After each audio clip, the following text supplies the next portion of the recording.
This is Chuck Thompson speaking to you from Yankee Stadium, where the Baltimore Colts are playing in the first overtime period in the history of professional football. The 40 years that I've lived after this giant game was the most talked about game. They never asked me about Green Bay. They never asked me about Detroit. They never asked me about Cleveland. It's always a New York game. It kind of like almost revolutionized the whole sport itself. And then I think the NFL kind of caught hold and said, hey, wait, hold on a sec, we got something here. Well, I don't know if it was my best game or not, but it was the most emotional experience that I ever had in professional football. I never was at a game where I thought that the stress and the strain might be so much that I wouldn't walk out of the press box. I feared a heart attack.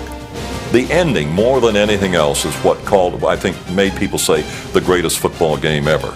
Because, number one, they had never seen a football game go into overtime. Never.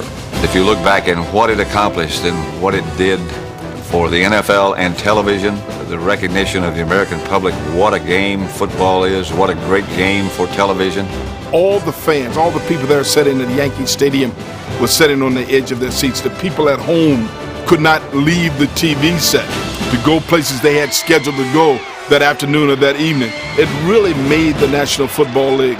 In Yankee Stadium, on national television, in the cold and the dark and the gloom, and it was a tremendous theatrical moment, and the first real theatrical moment nationwide that pro football had. United States, he gives to Amici, and the ball game is over. Alan Amici has scored the touchdown, and the Baltimore Colts are the professional football champions of the world.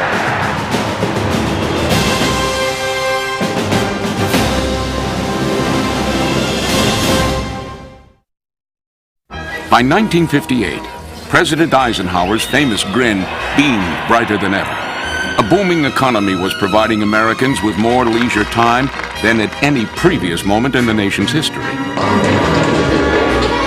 People were following sports like never before. But in most living rooms, the premier television sporting attraction was still baseball. Although the national pastime would remain on top for another decade, pro football was beginning an ascent that would ultimately make it the nation's favorite game. And no city was more eager to embrace the NFL than Baltimore, Maryland. The Colts of 1958 brought Baltimore a distinction that it never had before. Baltimore, for over 50 years, was looked upon as a whistle stop between Washington and Philadelphia, and not many people got off the train when it stopped. Navy Notre Dame played here every other year, sometimes consecutively. That was looked upon as a bowl game. And the Preakness every spring. Other than that, Baltimore was a minor league city. Baltimore had not had a championship team on a major scale all the way back to the three-time world champion Baltimore Orioles of the 1890s, the glorious teams under Ned Hanlon. When Weeb Ewbank was hired as head coach by owner Carroll Rosenblum, the Colts began an amazing turnaround. In 5 years, Ewbank transformed the league's worst franchise into a powerhouse by drafting superior talent, while also discovering unpolished gems discarded by other NFL teams. The most difficult offense to stop is the offense that can run and throw. They can throw to a lot of people, they can run with a lot of people, they can run everywhere, they can throw everywhere. In essence, I just got through describing the Baltimore Colts under Weeb Ewbank and Carroll Rosenblum. That was the type of team that we had. It was a perfectly balanced football team. Consequently, it was a world champion. The defense was of equal quality, anchored by a front four that included Hall of Famers Art Donovan and Gino Marchetti. Because we had such great pass rushers, it gave us an opportunity to play more of a standard defense. We didn't believe in blitzing a lot. And we played zone most of the time because of the great pass rush we had, because the quarterbacks did not have a long time to hold the ball, to find a receiver, to throw it. They had to go back, look, release the ball right away, and most of the time, one of us was right there. Yet even the defense understood the Colts' championship dreams rested on the shoulders of one man. John Unitas controlled the Colts. He grabbed them by the nape of the neck and would not let them lose. He just constantly exhorted them to be better. John Unitas was the reason the Colts were a great team then. They had lots of great players, but not having John Unitas, they would not have been a great team. The Colts learned how valuable their quarterback was after an incident against Green Bay. John had run the ball, and this guy Simak came over. The play was all over, and he jumped with 2 knees on John's back. Now, why they didn't throw him out of the league for doing that is beyond me. Unitas was lost for 3 games and replaced by backup George Shaw, who was immediately tested the following week at Yankee Stadium. Against a rugged Giants defense, Shaw threw 3 touchdown passes, but New York kept pace with the Colts all afternoon. Connerly gives to Gifford, throws a big block, and Frank glides 13 yards to the touchdown. The Giants took the lead in the second half, and when it came down to the game's final moments, it became clear that Shaw was not John Unitas. George Shaw drops back to pass, but this time Sam Huff is there to intercept. I'm going to be truthful with you. George Shaw could never beat us, ever. There's only one man in pro football could beat us on a regular basis, and that was Unitas. Man, the Giants are over there letting the clock run out, and they're all laughing and carrying on. I said, we are so big, we'll get you. Sooner or later, we'll get you, you know? The Giants were the winners of that game. That in itself may have had something to do with the mental attitude of the Baltimore Colt football team for the remainder of the season, because to a man, they felt that they were the better team. Adding more fuel to the fire was a less than flattering article on the Colts, attributed to Giants quarterback Charlie Connerly. Charlie Connelly's wife, Perry Ann, was a ghostwriter for, I believe, the New York Journal-American. She wrote it as Charlie Connelly. I think the reference was that since both teams pride themselves on being tough, we showed we were tougher than the Colts. And that was some of the things we used on the bulletin board for the championship game, things he said after the regular season game. Of more immediate concern to Baltimore was the Western Conference race. The Colts still needed to clinch the title. And in a critical game, they found themselves trailing the 49ers by 3 touchdowns at intermission. Being down 27-7 at halftime against a 49er team that had Y.A. Tittle, Joe Perry, Hugh McElhenney, and they were controlling the game, and we needed that game. And we said, hey, we're not out of this thing. So we're going to get out, we're going to get the ball, we're going to score. And that was it, man, and we went on out, and that's exactly what happened. Unitas led the offense to a quick pair of scores, and then the Baltimore quarterback drove for the go-ahead touchdown by calling Lenny Moore's number repeatedly. John was running him almost every other play, and after about 4 or 5 plays in a row, Lenny says, John, you've got to give me a break. And John just went back in the huddle, called a sweep to the left with Lenny carrying the ball again. But how Lenny maneuvered through all the 49ers and ended up scoring the go-ahead touchdown, I'll never know, because here the guy is exhausted. Go to war, Miss Agnes. 73 yards to put the Colts on top for the first time, 28-27. By clinching the Western Crown with 2 games remaining on the schedule, Baltimore now had several weeks to rest up and prepare for the one team they wanted to beat more than any other, the New York Giants. By the late 50s, Yankee Stadium was home to arguably the best baseball and football teams on the planet. In their very first year in the stadium, the Giants had rolled to the league championship by crushing the Chicago Bears. Almost overnight, they became Big Apple heroes, equal to their pinstriped counterparts. And I could tell by walking around and walking into P.J. Clark's, I'd get a table. And after we beat the Bears, I couldn't get one before. They didn't know who I was. While the Yankees were still a very good team, the Giants and the Dodgers had both left. So the city was looking for somebody, for a team to love, and this was a team. Their head coach was a towering ex-Marine from Arkansas named Jim Lee Howell, a man who believed in letting talented people do their jobs. Jim Lee Howell, his greatest wisdom was recognizing he had Tom Landry coaching the defense, Vince Lombardi coaching the offense. Now, if you're a head coach with those 2 guys coaching, even Jim Lee realized and put his ego aside, and he just stepped back and let them do it. We used to kid a lot. About the only thing he did was take the roll call. Howell's Giants were hardly present and accounted for in the opening weeks of the '58 season. New York split its first 4 games, suffering losses to mediocre Cardinal and Eagle ball clubs. Jim Lee's deepest worries stemmed from a sputtering offense that was consistent only in its inconsistency.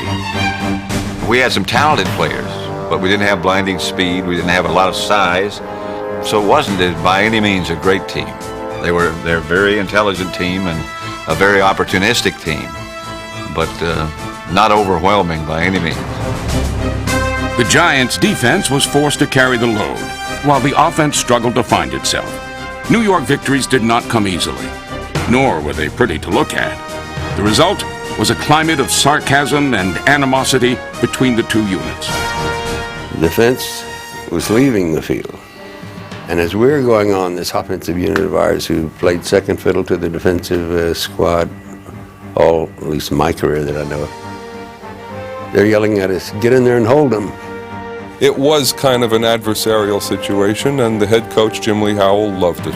He just smiled and said, the madder the offense gets at the defense, the angrier the defense gets at all the work it has to do, the result comes out right. In order to keep pace with the conference-leading Cleveland Browns, the Giants needed to win almost every week during the final 2 months of the season. Usually, Charlie Connerly and backfield mates Alex Webster and Frank Gifford squeezed out just enough points to win. But in a crucial game at Detroit, a costly turnover appeared to be the critical mistake that would knock New York out of contention. Then, the Giants got lucky. Actually, they had the game won, and instead of punting the ball away, it was snow and ice on the field. I don't know whether it was a planned punt. Yale Larry, as their punter, took off in punt formation, and we took over the ball and got some points out of it that we never should have gotten. We wound up beating them 19-17 when they went for a field goal, and it was blocked at the end of the game. From the 25, Jim Martin kicks. Smari blocks it. A fantastic save with 1 minute and 13 seconds left on the clock. The Giants march on. Their final regular season opponent was none other than the team they had been chasing all year. So when we met the Browns, Yankee Stadium, we had to win. We had our backs to the wall. And they had Jim Brown, greatest football player I've ever seen. Brown scored on Cleveland's first series, but despite blizzard conditions that followed, New York rallied in the second half to tie the game at 10. The outcome would ultimately be decided by a seemingly impossible 49-yard field goal try. Many people were surprised that I was even in the game. In fact, the holder was the quarterback, Charlie Connerly. And when I got to the huddle, stuck my head in the huddle, Connerly looked at me and said, what the hell are you doing in here? Which is not exactly a way to build confidence. Summerall kicks. It's good. The season's longest field goal. The Giants and Browns are tied for the Eastern title. There must be a playoff. The first person that grabbed me when I came off the field was Vince Lombardi, who said to me, I'm quoting him now, remember this, he said to me as he was hugging me, you know, you son of a bitch, you can't kick it that far.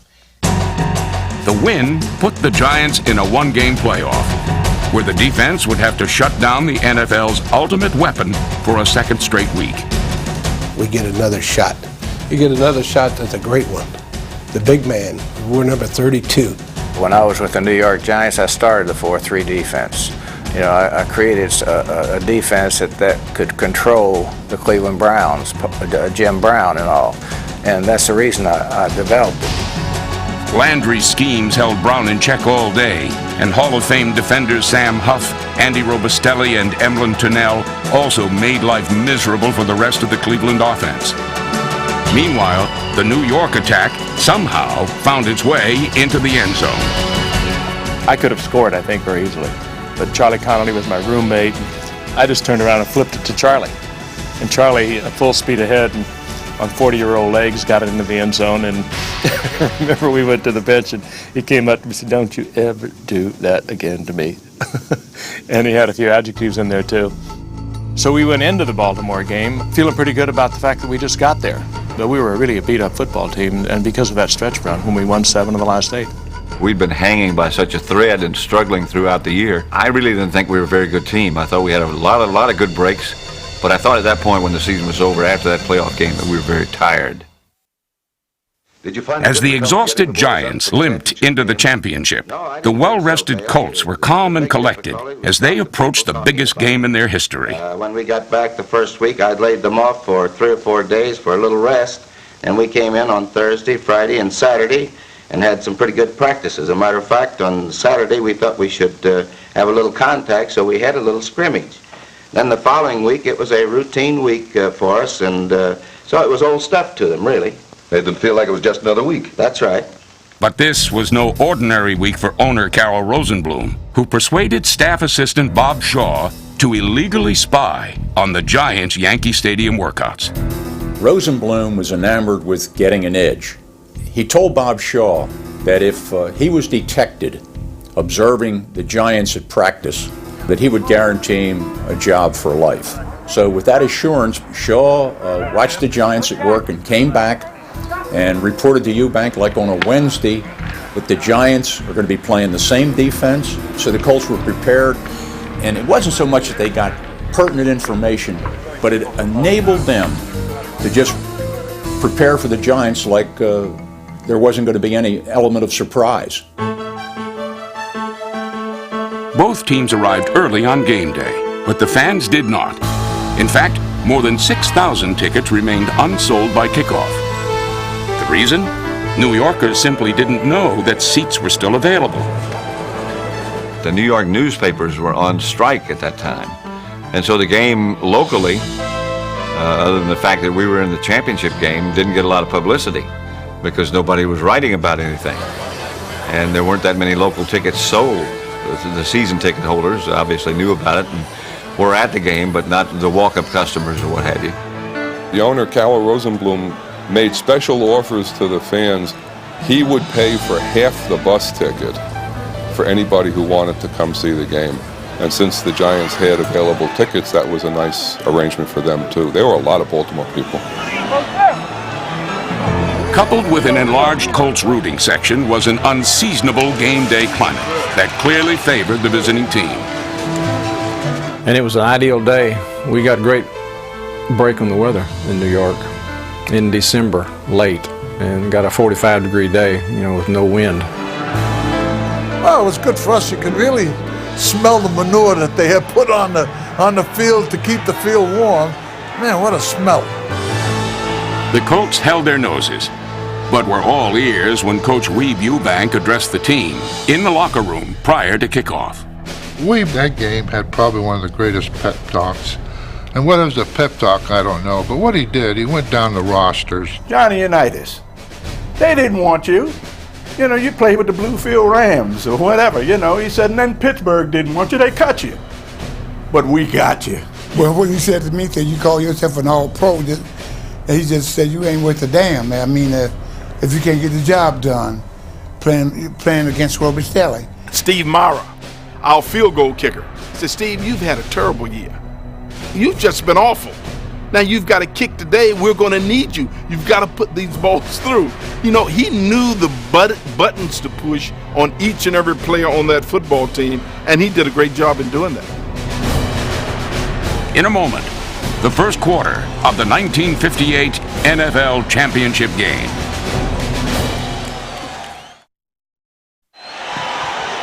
The Giants won the opening toss and elected to receive, but would begin the game with number 11 Don Heinrich at quarterback and not their regular starter, Charlie Connolly. Jim Lee Howell did this for a very specific reason. He put Don in to see how they were going to react to our overall offense and let Charlie have a chance without the responsibility of actually taking the ball or passing it off or passing it downfield, and let him have a look at what they're doing over on defense before he put him in. Connolly could not have liked much of what he saw. The Giants failed to make a first down in 3 possessions, but fortunately for New York, the Colts weren't doing very well either. They were like two fighters that really weren't able to unload on each other. They were putting combinations together, but they were looking for the knockout punch, and they never hit the other one on the chin. It just wasn't coming off maybe according to plan because we knew when are we going to break this game wide open, because we knew we could break the game wide open. Halfway through the quarter, Baltimore finally shook off the cobwebs and unleashed what would be its longest play from scrimmage. Unitas calls the signals. The left end, Ray Berry, splits by about 5 yards. Unitas back to throw. Gets good protection. Throws a long one. It is good to Moore. He has it at the Giant 40, down to the 30, down to the 25-yard line. Lyndon Crow was defending on the play, but Moore made a great catch. Lyndon Crow was always one step away from Lenny Moore. He was a heck of a defensive back, but he was only one step short. So you had to put 2 men on him all the time. And when you do that, you're weaker on the other side with Raymond Berry. Unknown to the Giants was that Moore had hurt his back, an injury that diminished his speed for the rest of the game. So I came out and I told Weave, and he says, "Hey, don't say anything. Just, you gotta hang in there. So just go out so that they don't know that anything's wrong." I was basically a decoy, just occupying area. Unitas calls the signal. Gets the snap. Hands off to Amici, the fullback. Up the middle he goes, and inside the 20-yard line, down to about the 19. Dick Mogilewski, number 77. Carl Karolevich, number 21. In there to make the tackle. Unitas gets the hands off to Dupre, but Dupre goes nowhere. A loss of a yard on the play back to the 21-yard line, and it's going to be 3rd down and 6 yards to go. And Dupre is the flank route to the right. The flip goes out to Lenny Moore. He tries to get around the corner, but he has dropped it about the 25-yard line. Here, the Colts missed their first opportunity. So now it's going to be Steve Myra trying a field goal. Spotted. It's blocked. It's blocked by Sam Huff and Carl Karolevich. And the Giants take over. Sam Huff, number 70, came driving through to block it. With Huff's timely special teams play, New York regained momentum. Now seemed the perfect moment to put Charlie Connerly in the lineup. Connerly at quarterback. The old master.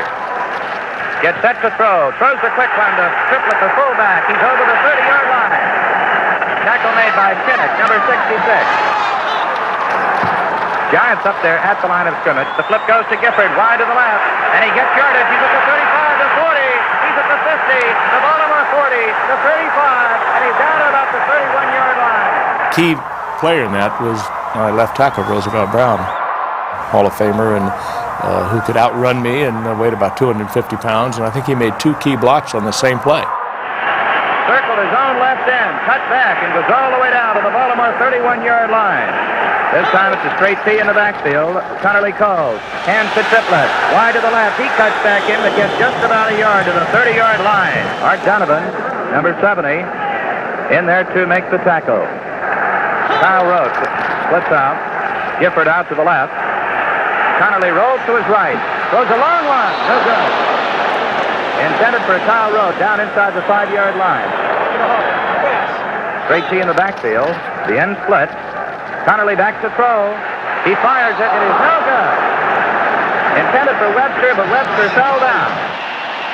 It was nobody's fault but my own. The ball was well thrown, and I should have caught it. In fact, I could have probably got in or gotten close to a touchdown. But, the good Lord wasn't with me that day. From the 36-yard line, Pat Summerall boots it. It's good. Well, that's the end of the first quarter with the score of the New York Giants 3, the Baltimore Colts nothing. The thing that I remember about that game as much as anything was the fact that I fumbled 3 times. That game wasn't even a contest if I don't fumble 3 times. And even though I think Baltimore was probably a better football team than we were, they don't win if I don't fumble 3 times. Connerly calls the signal. He gets the snap, and he's going back to throw. He throws the flare to Gifford out to the left. Gifford away from one man is a fumble. And the Baltimore Colts have recovered. Ray Krause in there for Baltimore. Recovers. The veteran defensive tackle. Coming up with it at the 20-yard line. Another big break for the Baltimore Colts. Unitas hands off to Moore. Wide to the left. Cuts back in. He gets down to about the 15-yard line. Sam Huff has him. And Moore finally is dumped to the earth by Sam Huff. These two teams are the 2 finest defensive teams in the National Football League, and the defensive play is really eye-popping. Unitas calls the signals. Hands to Amici, the powerful fullback, hits in behind the right side of his line, is dumped by Katkavich and Sam Huff. Giants leading by a score of 3-0, but the Colts have the ball on the New York 12. Third down, 2 yards to go. Dupre flank to the right. The left hands to Amici. Amici gets in close to the first down. And again it was Sam Huff who made a tackle right down at the ankles, but it's a first down. Hand off to Moore. One to the left. He gets by one man. He gets down about the one, and it's ruled that he stepped out of bounds at the 1-yard line. Jim Patton bouncing him out of bounds. Snap back to United. Hand off to Amici, the fullback, and he's in for the touchdown. Well, it didn't take the Colts one to capitalize on that break. Ray Krause recovered a fumble at the 20-yard line. Myra trying for the extra point. It's good. Myra converts.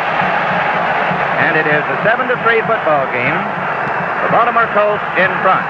It had taken less than 3 minutes and only 5 plays for the Colts to score. Conversely, the Giants' offense continued to be a model of inconsistency for the remainder of the half. Hand off to Triplett. Triplett gets nowhere.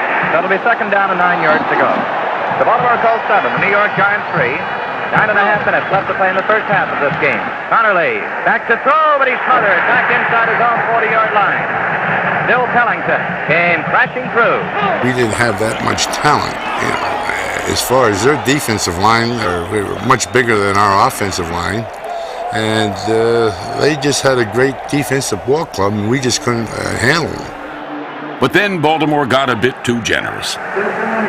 Simpson and Carl Tasto, the deep man for the Colts. Simpson takes it at the 19. There's a fumble. It's ruled that the Giants recover.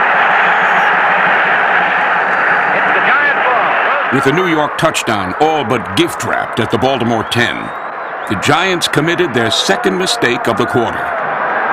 Connerly calls the signal, gets the snap, flips out to Gifford. Gifford fumbles, and the Baltimore Colts recover. There was little time for the Giants to mourn their squandered opportunity. For the moment, they faced an even greater crisis, replacing their biggest and best run stopper on the defensive line. Rosie Greer really tried to play hurt, and we knew he was hurt, but really you had nobody to take his place, but they had to make a change. And so they brought Frank Uso in, who played right offensive tackle, to take Rosie's place. Well, he was no Roosevelt Greer. We missed Rosie just because he was Rosie had to be handled. Rosie was much bigger than the rest of us, and he could get off on the ball. Unitas wasted no time in exploiting Greer's absence, engineering a 14-play series, Baltimore's longest and most time-consuming drive of the game.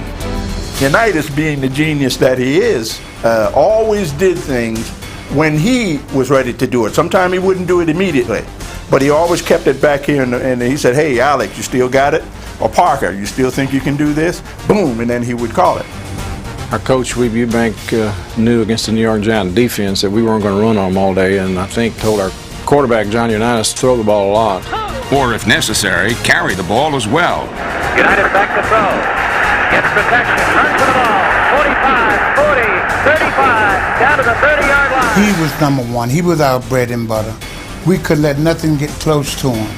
If he go back 5 yards to pass, nobody got in. There was no man's land. I think they gained over almost 200 yards the first half, and we were holding teams to like 80 for the entire game. Unitas fakes to Amici, throws down in the end zone, and it's a touchdown. Ray Berry. Berry's score capped off a flawless Colt drive, and perhaps the most miserable half of football played by the New York Giants all season.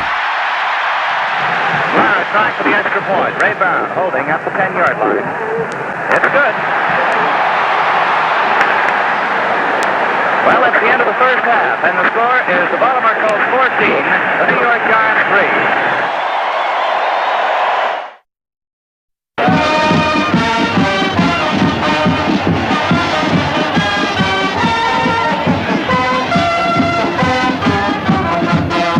While the Colt faithful were enjoying the halftime program and an 11-point lead, the shell-shocked Giants were probing for solutions to their woeful performance.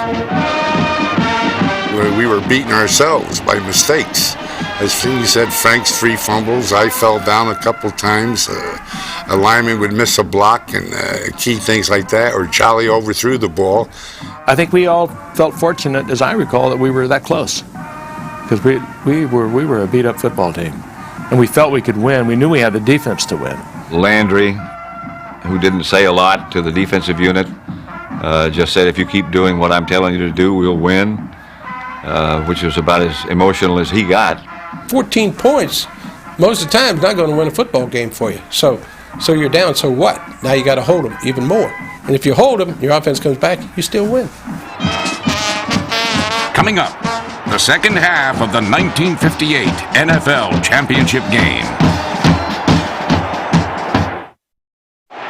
With the stadium of cheering fans to inspire them, the Giants took the ball in the third quarter, determined to improve on their first half performance. But the offense only went backwards. And when the Colts regained possession, they set out to bury their opponent for good. Unitas back to throw on a first down try. Sets, looks, throws one down the middle. That's grabbed off by Mutchler, and he's tackled as he makes the catch by Patton. Jimmy Patton caught me and really put me on my head. I know I came down, went up in the air and came down on my head, and I stood up and I said, where am I? I couldn't figure out what was going on. The Giants' defense was equally as confused. And Berry is tackled by Karolevitz and by Huff as he makes the catch. Good for a first down. Here's Unitas hitting his flanker man. Moore is tackled him down, but on about the 4-yard line of New York. If the Colts could have scored then, there never would have been a sudden death. It would have given them a comfortable lead, and they'd have put the Giants out of their misery.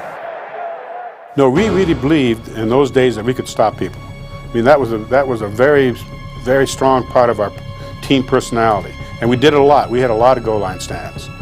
We just believed in ourselves so much that we really thought we could stop them with singleness of purpose. They hand up to Amici. He swings, veers to his left, and hits to that goal line or close to it, but we've gotten no indication of a touchdown as Huff and Tunnell combined to bring Amici down with 2nd and goal to go. Unitas on a sneak behind a wedge charge. Hits into the Giants defense. He picked up only about a foot or a foot and a half. He still has about a foot and a half to go for a first down, and it's third down coming up. To Amici behind the left side of the line, behind Parker, the big blocker. Pile drives into the New York line, and it looks as though that New York Giants defense has stymied Baltimore once again. And the ball is now on the 1-yard line, where it's 4th down and goal to go. And the New York defense is tremendous, but can they do it once more? They've had to dig deep into the emotional well. John, in his most inventive way, called me to throw a pass. It was going to be a pitch out, and then Jim Mutchler was to release from his block and then end up in the end zone. And it was going to be a 1-yard pass, a very short one. And not having heard that play before, I completely blew it, and I thought it was a sweep. Quick tosses out to Amici, swinging wide to the right, and he's thrown for a loss on the 5-yard line. And the tackle made by Livingston, and the New York Giants defense is great. Went down and about 3 or 4 yards and turned out, and I'm right in the end zone. I'm looking, Allen, and I guess he couldn't see me. As I remembered, I was pretty much open. While Mutchler waited for the pass that never arrived, a surprised Cliff Livingston made the defensive play of the game. Why I was there, I have no idea. I just have no idea. And all of a sudden I realized Amici, as soon as he got the ball, then I made the tackle. Baltimore had a chance to get some icing on the cake, and the New York defense manifested itself. We were energized. It transcended all the problems we had physically, and I remember feeling that we could take it all the way. Handing off here to Gifford, and Gifford over the middle. Dewey moved it out to about the 10-yard line, a 5-yard crack there. New York has Gifford at left halfback, King at right halfback, and flanked wide to the right goes Webster. Here's the Connolly faking the King, throwing down the middle. Rota's in the open, he's got it, but he shakes loose one man, shakes loose another. He's been chased from behind and brought down on, there's a fumble on the play, and it's picked up by New York, and racing is Webster with the ball from the 20-yard line into the end zone. That's what happened. There's no markers down on the play. Basically, I was just supposed to go around and hang out and hold the halfback so he wouldn't go back across the cut. But when I saw him catch the ball, I just took off down after him. I was fortunate enough to be there at the right time, but I wish I was little bit quicker because I didn't make. I got to the 1 yard line and I was happy to get out because I ran out of gas completely. I swear there's nothing too good for Alex Webster. I would do whatever he wanted, shine his shoes there at the middle of the game, whatever it was, because he really did. He saved me. Here is the handoff to Triplett, and Triplett smashes in for the score. Things like that particular play where they scored a touchdown really don't bother you that much. First of all, you weren't dominated. It was one 70-yard fluke play, which would never happen again. So it didn't discourage us at all. Trying for the extra point is Summerall. Summerall's kick is good, and the score becomes 14-10. The goal line stand and quick Giant touchdown had totally altered the complexion of the game. Now it was the Colts who were stumbling, and the Giants who were brimming with confidence. And Connolly goes back to throw on second down, throws. It's good to Stelter. Stelter is grabbed as he makes the hook catch by Pasek. That's the end of the third quarter. The score is Baltimore 14 and New York 10. By the fourth quarter, the temperature had plummeted dramatically. Turf ice patches began to form, while both players and fans sought protection from the winter chill. It got cold, I can remember that, and it was harder to hold onto the ball because our hands got cold and everybody got a little numb on it. The players wore capes on the sideline against the cold. Today they have these parkas, or they have things that the hand warmers and all. They didn't have that then, and the capes gave kind of a medieval look to it all. The ball on the 40-yard line of the Giants as we start the final period here with the score 14-10. Connolly fakes twice, throws down the middle, and Stelter's open. He's got it, and he makes the catch. His final attempt to come behind on about the 15-yard line. Snooker was 6'3" or 4", big guy, strong, and had great jumping ability, and he jumped up and caught the ball, and he made 2 giant plays on that drive. Again, Connolly back to throw. First and 10 from the 15, throws, hits, and it's good to Gifford, and Gifford goes in for the score. Gifford scores, and New York goes in front 16-14. Whoever called the touchdown play, and again, I've heard that it was Wellington Mara tossing a Polaroid down showing a shift that left me one-on-one with a Gimpy Colt. Whether that was true or not, I don't know. A lot of mythology develops over the years, and all I know is it was an easy 6. And now it's Summerall kicking the extra point. It's good. New York takes timeout now. The score is New York Giants 17 and Baltimore Colts 14. After dominating play for most of the afternoon, the Colts found themselves behind on the scoreboard. Gone, too, was the crisp efficiency of their offense, as big gains only seemed to come when penalty flags were thrown. Unitas back to throw. It's incomplete. But let's see whether we get a call. We got a marker on the play. We're getting a marker on the play as the forward pass was aimed at Mutchler, and Mutchler was fouled on the play, which gives Baltimore a first down, 10 to go at the spot of the foul on the 38-yard line of New York. But infractions alone could not sustain the misfiring Colt attack. Unitas back to throw again. Ted floats, throws one long down the middle, aimed to Duplay. Incomplete. It just bounced off his fingertips at the 5-yard line. On the 46-yard line of New York. 4th down and 11 to go. Here's the try for the field goal by Bert Reschishar. The kick, sailing high in the air. Ron Gibbs, the referee, says it's no good. And sweeping onto the field come the members of the New York Giants offensive platoon as the defensive platoon once more gets an ovation as it leaves the field for New York, with the Giants leading 17-14. Connolly back to throw, does throw. It's good to McAfee, and McAfee races upfield for a first down on the 38-yard line of New York, with the tackle made by Ray Brown at right safety for Baltimore. Connolly back to Triplett. Triplett swinging wide to the left. Races across the 40 up to almost the 44-yard line before he's brought down on the play. Triplett taking one step towards the middle of the line, then sweeping wide to his left, and he moved that ball to the 44-yard line of New York. Hand off here to Gifford. Sweep to the right. And Gifford cuts back, driving for the first down, and makes the first down as he crosses the 50-yard line and gets down to the 46-yard line of Baltimore before Carl Tosef swings him down. New York's ball, and they're chewing out that clock. 7 minutes, 50 seconds to go. New York leads 17-14. Connolly takes, hands off to King, sweeping wide. He fumbles as a Baltimore scramble for the ball, and a Baltimore recovery, I believe. Looks like Lipscomb will come in and hit him, force the fumble. The Colts' devastating front four had given the offense great field position for another scoring opportunity. And for a few brief moments, it appeared that the Baltimore passing attack had regained some of its equilibrium. United's back on the New York 42. United's throwing a long one downfield aimed at Moore. He's got it along the sideline, but whether he made it inside or out, no, he made it outside.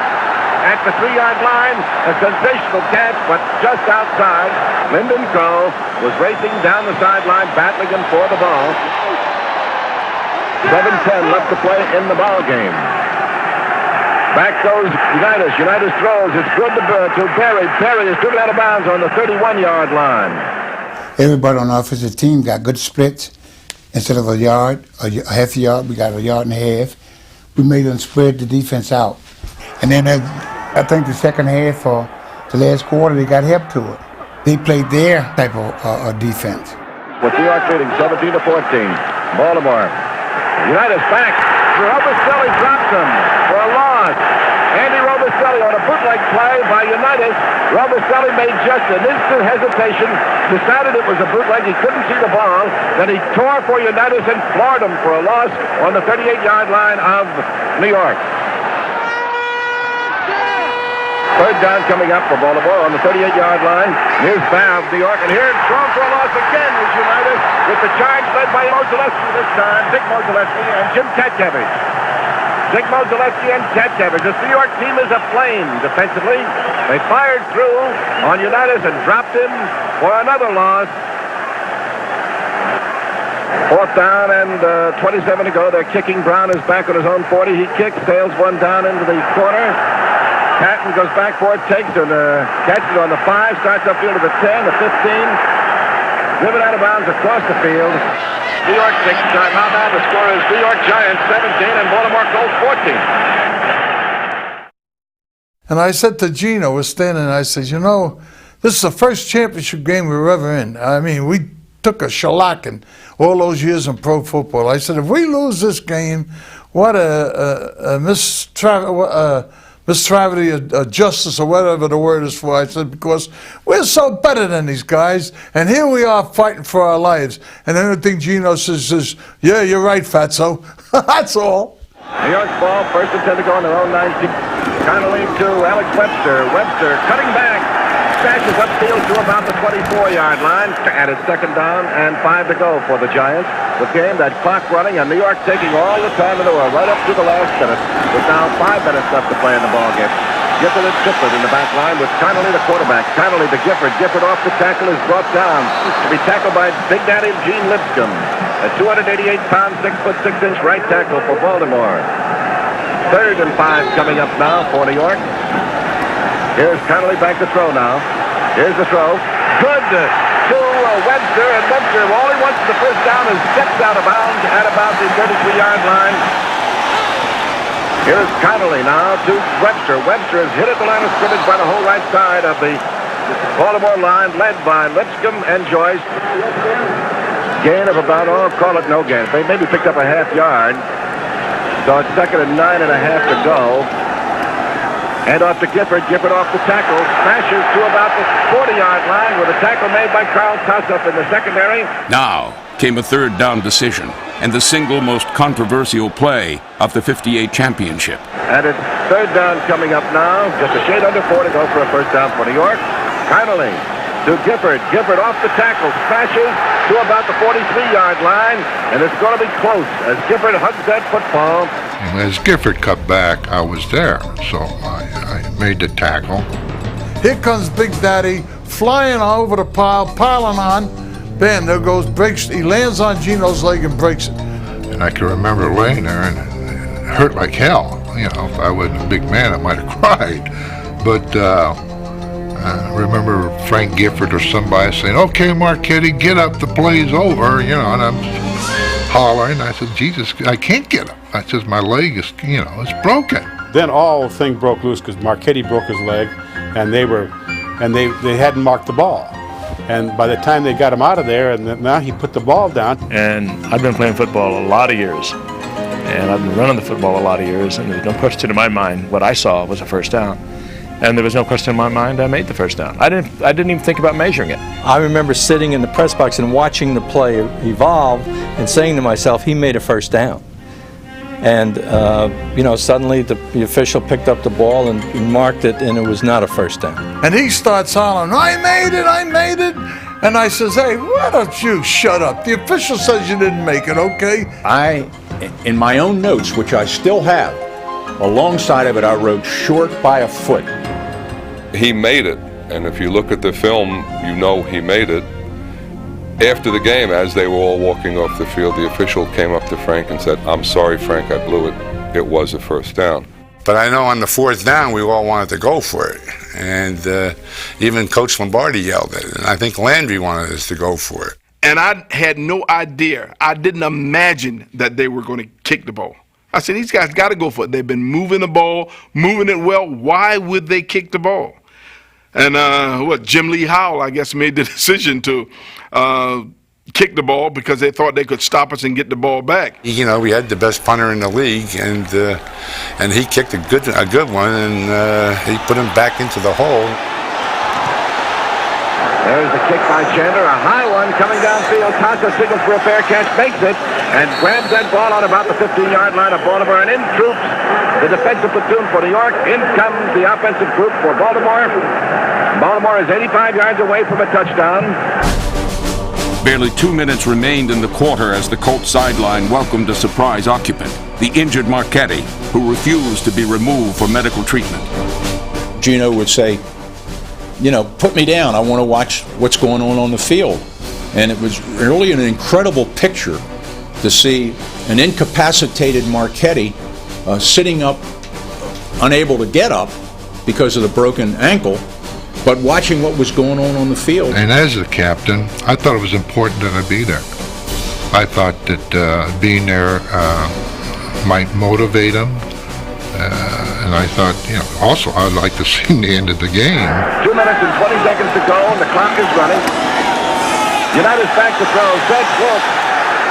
Throws the long one downfield, aimed to Mutzler. Incomplete. The Colts ball, but the incomplete pass stopped the clock with an unofficial 2 minutes left to go. The Giants' redoubtable defensive platoon in there. Here's United's back to throw. Does throw. It's good. Is it or is it? Dupre had his back to us, and it's called incomplete. Now the Colts needed a first down, either on their own or through help from a higher authority. I had a little miniature Bible that I put down in my right thigh pad, always.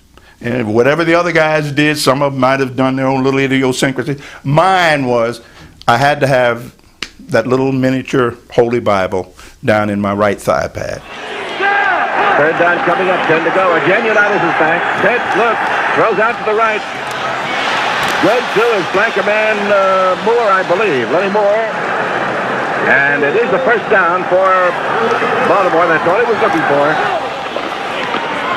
Back goes United to throw. Set, throws. It's good to Berry. Berry in the middle of the Giants secondary. Shakes one man off, shakes another. Is finally caught up with at about the 50-yard line and down at the 50-yard line by Sam Huff. I think they thought we might have been going to the boundary. And we had enough time to operate inbounds, which we did. In the last 5 passes I caught, I think 4 of them were inside routes. I basically am a fixer and a problem solver. I mean, you give me a problem, that's all I need. I'll find a solution to it. And if there's something not working right, I'm going to find a way to make it work. First and 10 to go on the 50. He fakes, throws to Berry. Berry shakes off one man. Karlevitz is tackled by another at the 35-yard line of New York. Karlevitz, the back over there, he was new to our system. And he wasn't quite sure where all the help was coming from. And as a result, he wasn't familiar enough with our defense to depend on it. He just tried to cover Berry too hard without using his help. Baltimore tries to strike once more with 40 seconds left. United's back to throw, does throw. It's good to Berry. Berry shakes loose the momentum to the 20, the 15. He's down on the 13-yard line. I mean, I go to bed every night thinking Unitas to Berry, Unitas to Berry, Unitas to Berry. I mean, I got tired of hearing the announcer say it, you know, but you couldn't stop him. And here comes the field goal team in for Baltimore, I believe, with 15 seconds to go. The clock's running. The kicker they had, one of the worst kickers in pro football to tie the game, Steve Myra. I mean, it's the only kick he ever made, I think, in his whole career. He makes it in the most important game ever played. We didn't like him because his father left him about $1 million, and he blew it all. He was suspended from the word go. He came in there and kicked the ball.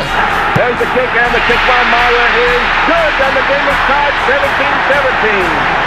As Myra kicks one, and we're going to see the first application in history of the sudden death rule. After 60 pressure-packed minutes, the Giants and Colts were about to play in the NFL's first ever overtime period. Nobody had ever been in overtime before. We didn't know what to do. We Giants didn't know what to do. I sat on the bench next to our captain, Kyle Rote, and I said, "What happens now?" And he said, "I think we play some more." Never before in the history of the National Football League or professional football has there been an extra period, and the Giants won the toss, and they're going to receive. A most historic moment in football history. The New York Giants won the toss. They elected to receive, and they will receive at the north end of Yankee Stadium. The first team that scores, field goal, safety, touchdown, that will win the game now, and the game will be over with the first score. That's what the sudden death rule means. It was just like opening kickoff. I mean, it wasn't like, man, I'm drained or what. No, nothing, man. It was like, this was it. Maynard takes it on the run on the 10, and he fumbles. He picks it up. He's at the 20, and he is down at the 20. They were moving the ball fairly well all of the second half. So we didn't want that. We didn't want to be on the field as a defensive team. I knew I didn't want to be out there. Connerly calls the signals. He gives to Gifford. Gifford wide to the right is at the 20, gets to about the 23-yard line. Piled up there by 3 or 4 Baltimore Colts. 5 men up there on the line of scrimmage. With the linebacker Shinnick just a yard behind. Fakes the triplet. Connerly back to throw. He throws. It is no good. Intended for Bob Smelter at the Giants' 45-yard line. The pass was just a bit off target. 3rd down and 6 yards to go. Fakes to Webster. Connerly rolls to the right. Starts to run with the ball. He gets to the 30-yard line, or very close to it. Let's see if he made the first down. I think it was a fake quick 21 trap, roll right, and the our man turn in. And basically, the R was Schnelker, but they had him covered, and Charlie pulled it down and wasn't supposed to run. Charlie didn't like to run with the ball to begin with. And if he makes a first down there, we get to control the ball a little longer. The ball is just about a foot short of the 30-yard line. John Chandler in the game to do the punting. Jim Lee opted to punt, but the punt was super because Chandler kicked the ball and dropped it dead. Chandler gets a tremendous kick away. Tassis being chased back to the 18-yard line. He takes it. He's to the 20 and slips and falls as he tries to cut. We thought, well, God, at least we got him down here. All we have to do is hold them 3 and they'll punt, and we're out and we're home free again. John took charge and said, we're going to take the ball and we're going to go right down and score this time. No question about it. And you could just feel the confidence. United gives to Dupre. Off tackle, Dupre still on his feet, comes across the 30 to about the 32-yard line. Frank Uso, who has played a tremendous game for the New York Giants in place of the injured Roosevelt Greer, was in on the tackle that time. The ball nose just over the 30-yard line in Baltimore territory. United's back to throw. Gets good protection. Throws a long, long one. And it's broken up by a lending throw intended for Lenny Moore down inside the New York Giant 25-yard line. United back to throw. He hands to Dupre. Dupre comes in to the left side of the Giant line and gets a couple of yards to the 32 or the 33-yard line. United, the quarterback, calls the signals. He's going back to throw. He throws the flare pass to Amici, the fullback. Amici's at the 40-yard line. Tackled as he gets to about the 41. It's enough for another first down. I dropped back to help out Carl on Berry. And I went too far, and when he dumped the ball off to Amici, I came up to tackle him, but he picked up the first by about a yard. And I've never forgotten it, and that's been 40 years ago, and that's what I remember about the game. Lenny Moore flanked out to the right, the left-hand split. Unitas gives to Dupre. Dupre swings wide, cuts back in, and gets to just about the 43-yard line. Second down, 7 yards to go in this pressure-packed football game in a sudden death overtime period. Unitas back to throw. Gets protection. Now it breaks down, and he's dropped back in the Baltimore 35, 37-yard line. Dick Modzelewski from his left tackle position, along with Frank Yusso, to drop Unitas for a loss. Third down about 15. Unitas calls the signals. He's going back to throw. This time he gets protection. Starts to run with the ball. Now he throws. It's good to Berry. He's at the 45. Tries to battle away from the tackler, Carl Karolevich, but Karolevich holds him at the 43-yard line. I knew it was Raymond Berry. And why can't we cover him? And he was not just getting open. He was getting wide open. And he was not just falling for first downs, he was breaking tackles, and the frustration of not being able to do anything about it. It was almost a helpless feeling. Flanker out to the right, the left-hand split. The fake to Dupre, the handoff to Michie's at the 30, the 25, down to the 20-yard line. Unitas to Berry was killing us, so you cheat a little bit, on the field. So you cheat your position a little bit, and you drop quicker than I probably should have dropped. Never expected Unitas to run a trap in the middle. That's what he ran. And it was the perfect play for the offense.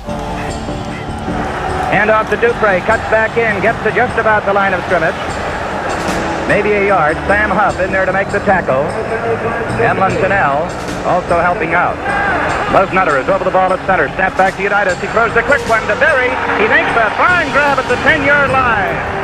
They're going to mark it at the 8-yard line. It'll be Baltimore's ball, first down and goal to go. He put that ball by my ear to Raymond Berry. Put it between my hand and my helmet. You can't stop a perfect play. But play was about to be stopped, at least for the record 45 million people watching on television.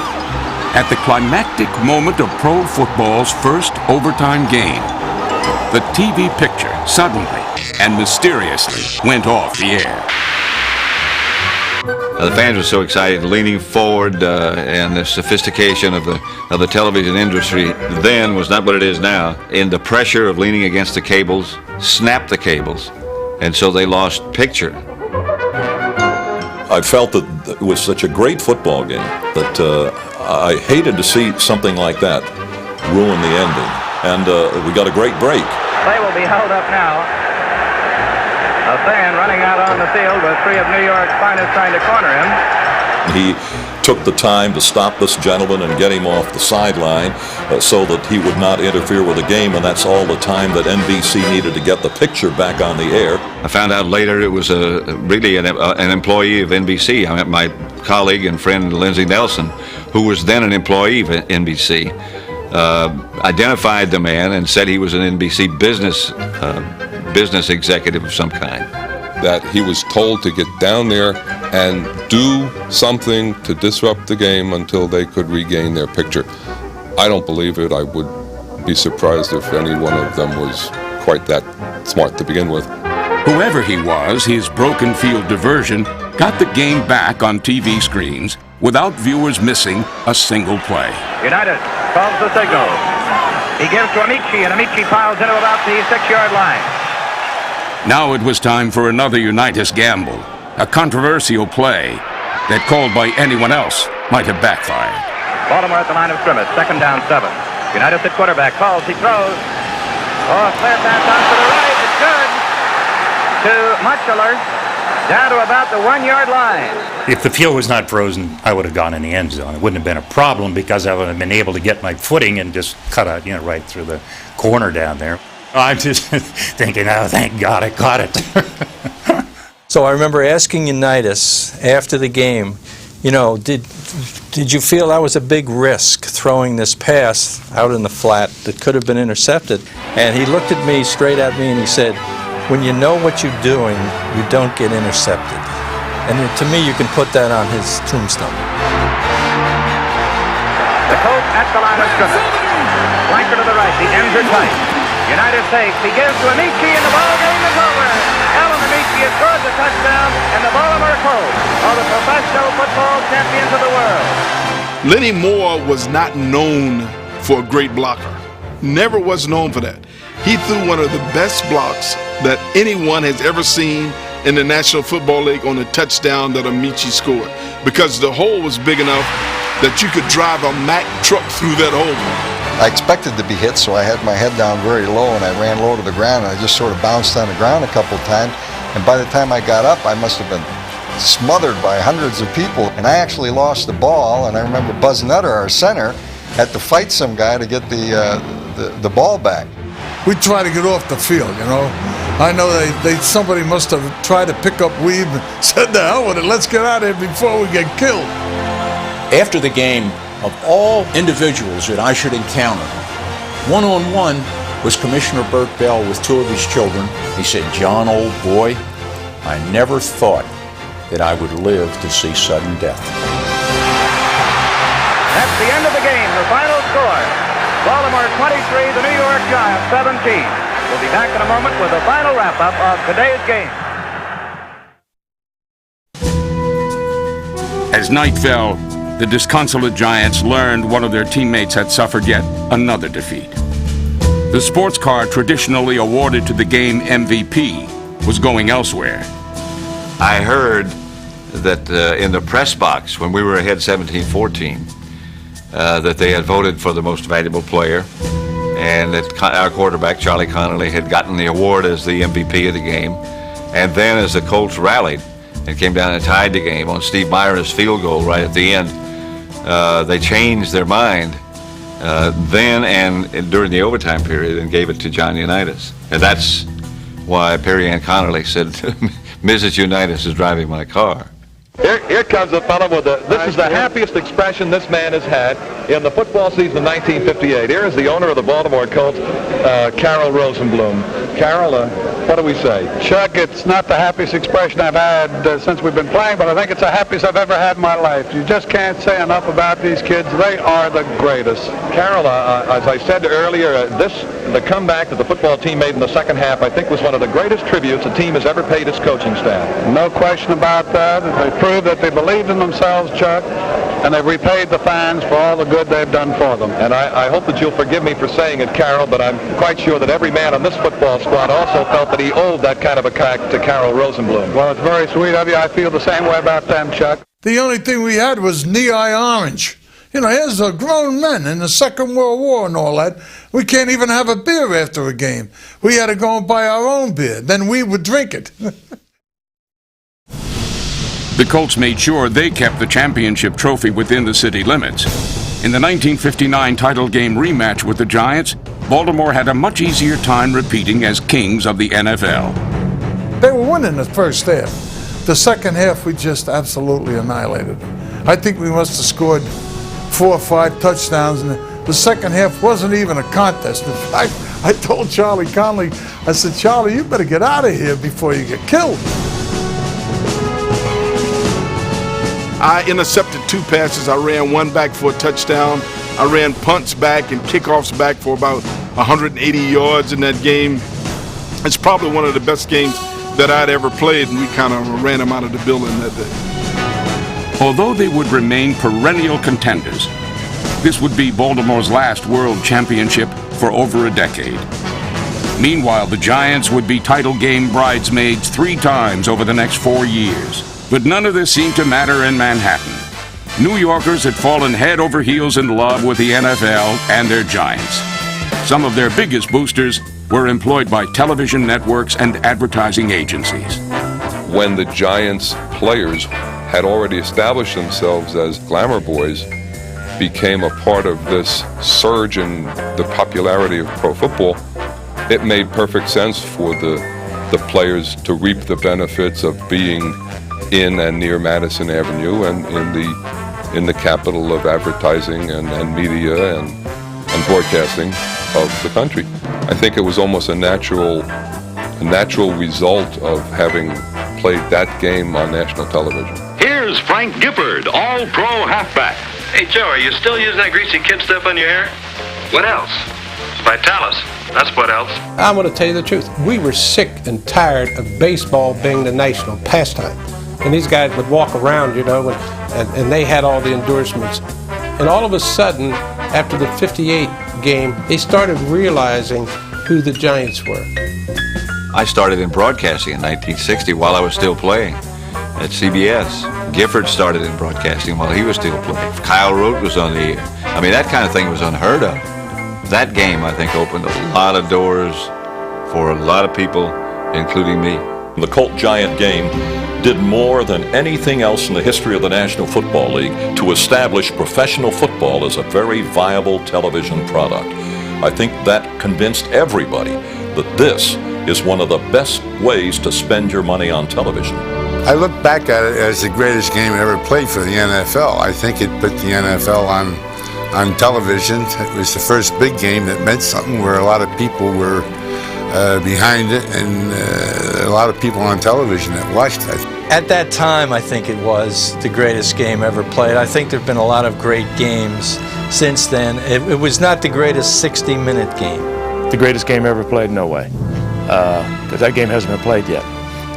Was it the greatest game I ever played? Give me a break.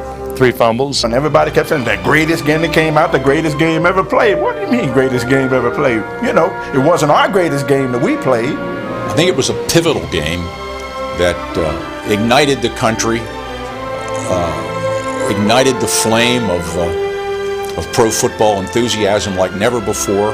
This game, played in 1958, when baseball was king, when pro football was still struggling for its audience, the fact that it was being played in New York City, I think this game clearly was a dramatic turning point in the history of the National Football League and the ensuing success of the National Football League. And for those reasons, and not for the mechanics or the execution of the game on the field, I do believe it was the greatest game ever played.